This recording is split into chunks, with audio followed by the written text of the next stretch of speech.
নমস্কার বন্ধুরা, সবাই আশা করি সবাই ভালো আছে এবং সুস্থ আছো। তো তোমরা থাম্বনেল ইতিমধ্যে দেখে নিয়েছো যে আজকের টপিকটি কি বিষয় নিয়ে আলোচনা করতে যাচ্ছি এই ভিডিওর মাধ্যমে। এই ছোট্ট ভিডিওর মাধ্যমে তোমরা যারা প্রথমবারের মতো আমার চ্যানেলকে দূর থেকে দেখতে পাচ্ছ এবং কাছে থেকে দেখতে পাচ্ছ, প্রত্যেকের জন্য রইলো আমার নতুন বর্ষের শুভকামনা।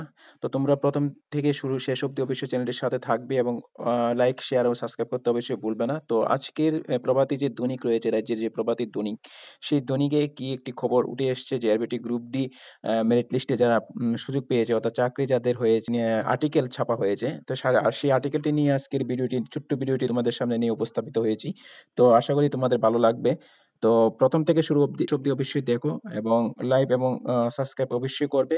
তো অবশ্যই সে বিষয়ে কি বিষয়ে উঠে আসছে নিউজটি, সেটি আমরা একটু পড়ে নিচ্ছি। তো দেখে নিচ্ছি কি রয়েছে খবরটিতে। দেখো, নেতা মন্ত্রীদের বারবার ঘোষণা সত্ত্বেও গ্রুপ ডি নিয়োগ হচ্ছে না, চাকরি প্রত্যাশী মহলে তীব্র ক্ষোভ অসন্তোষ, সেই বিষয়টি নিয়ে একটি আলোচনা উঠে এসছে। তো সেটি হচ্ছে প্রতিশ্রুতি দিয়েও প্রতিশ্রুতি দিয়েও রক্ষা করছে না সরকার। জেআরবিটির মাধ্যমে গ্রুপ ডি পদে নিয়োগ নিয়ে টালবাহানা করে চলছে সরকার। মুখ্যমন্ত্রী থেকে শুরু করে বিজিবির নেতা মন্ত্রীরা কিছুদিন পরে শীঘ্রই গ্রুপ ডি পদে অফার ছাড়া হবে বলে প্রচার করে চললেও বাস্তবে গ্রুপ ডি পদের জন্য নির্বাচিতদের চাকরির অফার ও পোস্টিং দেওয়া হচ্ছে না। এটা সত্যি কথা। তোমরা জানো, আজকে থেকে ১৩-১৪ দিন আগে মাননীয় আমাদের রাজ্যের মুখ্যমন্ত্রী উনি একটি সমাবেশে বলেছিলেন যে আ গ্রুপ ডি পদের নিয়োগের যে অফার, প্রত্যাশিত অফার এবং নিয়োগপত্র এবং জয়েনিং খুব তাড়াতাড়ি দিয়ে দেওয়া হবে। সে বিষয়ে আজকে ১৪ দিন অতিক্রান্ত, তারপরেও গ্রুপ ডি পদে কোনো শব্দ বা কোনো আ আপডেটস এখনো অব্দি নেই। তো সেই বিষয় নিয়ে আজকে প্রভাতী দৈনিকে এই আর্টিকেলটা উঠে এসছে। তো গ্রুপ ডি পদে নিয়োগ নিয়ে রাজ্য সরকারের বছরের পর বছর টালবাহানায় চাকরির পদ্ধতিতে খুব হতাশার সৃষ্টি হয়েছে। সেটাই স্বাভাবিক, হতাশা হওয়ার কথাই। চাকরি প্রদান নিয়ে সরকারের ধারাবাহিক টালবাহানায় নির্বাচিত চাকরি প্রার্থীদের মধ্যে রাজ্য সরকারের ভূমিকা নিয়ে তীব্র ক্ষোভ ও অসন্তোষ বিরাজ করছে। তাদের অভিযোগ, সরকার চাকরি প্রদানে যত দেরি করছে, চাকরি করার সময়সীমা থেকে ততদিন কমে যাচ্ছে। এটা সত্যি কথা। চাকরি দিতে যত দেরি, তারপর অফার জয়েনিং দিতে আরো ৫ বছর, তাদের ৫ বছর কাটিয়ে দিয়েছে। একটা ৫ বছরে একটা ফিক্সড পে এমপ্লয়ি এতদিনে রেগুলার হয়ে যাওয়ার কথা। আর যে ফিক্সড পে থেকে চাকরি করে সেই বুঝে ফিক্সড পে কতটা কষ্ট। তাছাড়া গ্রুপ ডি যে সেলারি, তা দিয়ে একটা ফ্যামিলি বা একটা পরিবার, একটা চাকরিজীবী ফিক্সড পেতে চাকরি করে কতটুকু স্বাবলম্বী, কতটুকু নিজেকে দাঁড় করিয়ে নিতে পারবে, সংসারে চলতে পারবে, সেটা সেই বুঝে যে ফিক্সড পেতে চাকরি করছে। ফিক্সড পেতে চাকরি করতে হচ্ছে, কর্মচারীদের যে সুবিধা, সেটা থেকে অনেক বঞ্চিত করে রাখা। তাদের যে প্রাপ্য টাকা, সেটা থেকে বঞ্চিত করে রাখা। তো দেখে নিচ্ছি, বহু নির্বাচিত চাকরির প্রার্থীর বয়সসীমা এমন পর্যায়ে এসে দাঁড়িয়েছে যে তারা চাকরি পেলে ২৫ বছর চাকরি করতে পারবেন না। এটা সত্যি কথা। কারণ চাকরি, যারা যে টাইমে তারা চাকরিটা ছাড়ছে, ৫ বছর অতিক্রান্ত করার পরও চাকরি এখনো তাদের জয়েনিং করায়নি। অফার ডিস্ট্রিবিউশনই হয়নি। তো চাকরি জীবনে তারা ২৫ বছর চাকরি করতে পারবে না। অনেকে আছে যারা ৪০ বছরে চাকরি পেয়েছে। তাদের এখন ৪৫ ৪৫ পেরিয়ে গিয়েছে। তো তারা চাকরি ১৪-১৫ বছর চাকরি করতে পারবে। তার মধ্যে ৫ বছর থাকবে ফিক্সড পিরিয়ডে। তো ফিক্সড পিরিয়ডে থাকার পর ওরা রেগুলার হয়ে ৭-৮ বছর চাকরি করতে পারবে। এতে করে তাদের যে সুযোগ সুবিধা, তা কিছুই ওরা পাবে না। তো সে বিষয়েই আর্টিকেলটিতে বলেছে এখানে। এতে পূর্ণ পেনশনের সুযোগ সহ বিভিন্ন সুযোগ থেকে বঞ্চিত হবেন চাকরিপ্রার্থী। এটা স্বাভাবিক কথা, এটা সত্যি কথা। এমনিতেই সরকার ৫ বছরের জন্য ফিক্সড পে বেতনে চাকরি দেওয়ার কর্মচারীরা ৫ বছর আর্থিকভাবে বিশাল ক্ষতিগ্রস্ত হচ্ছেন। এটা সত্যি।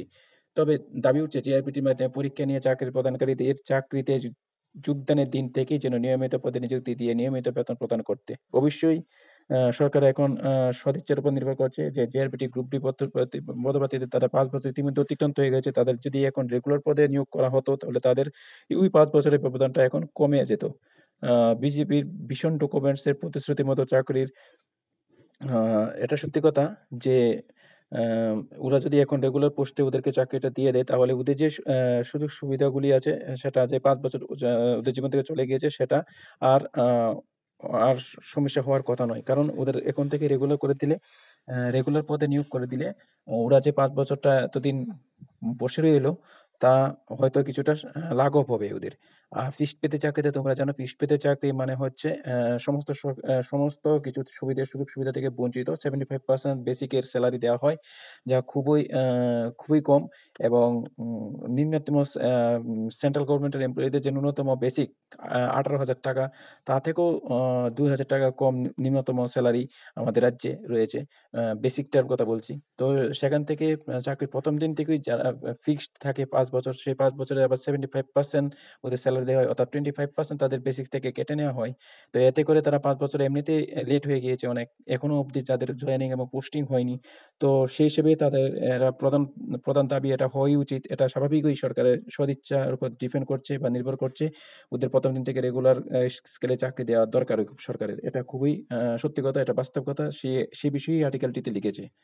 তো ১ম দিন থেকে সব ধরনের চাকরি নিয়মিত পদে নিয়মিত স্কেলে চাকরি দিতে বেকার মহল ও চাকরি প্রার্থীদের পক্ষ থেকে দাবি উঠছে।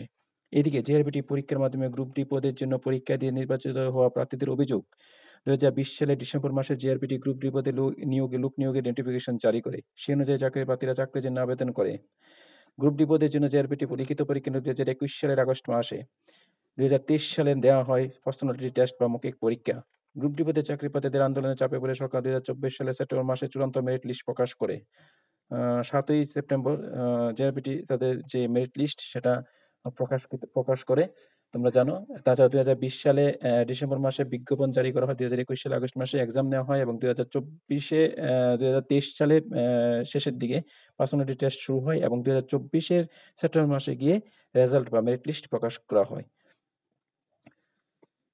দীর্ঘ ৪ বছরের টানাপোড়েনের পর আন্দোলনের চাপে শেষমেশ চাকরি প্রত্যাশীদের মধ্যে থেকে চাকরি নির্বাচিতদের চূড়ান্ত তালিকা প্রকাশিত হলেও ৫ মাস ধরে তাদের অফার ও পোস্টিং দেওয়া হচ্ছে না। নেতা-মন্ত্রীরা বারবার শীঘ্রই চাকরিগুলি ছেড়ে দেওয়া হবে বলে প্রচার করলেও বাস্তবে গ্রুপ ডি পদে অফার ছাড়া হচ্ছে না। সরকারের এই ধরনের ভূমিকা তীব্র ক্ষোভ ও অসন্তোষ বিরাজ করছে। এটাই স্বাভাবিক।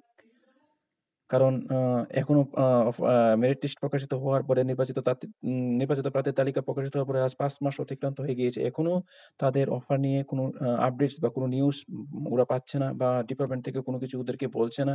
আ একদম শান্ত হয়ে রয়েছে সমস্ত কিছু। চাকরির জন্য নির্বাচিতদের পক্ষ থেকে দাবি উঠছে শীঘ্রই যেন তাদের নিয়মিত বেতনক্রম ও নিয়মিত পদে তাদের চাকরি দেওয়া হোক। এটা অবশ্যই সত্যি কথা।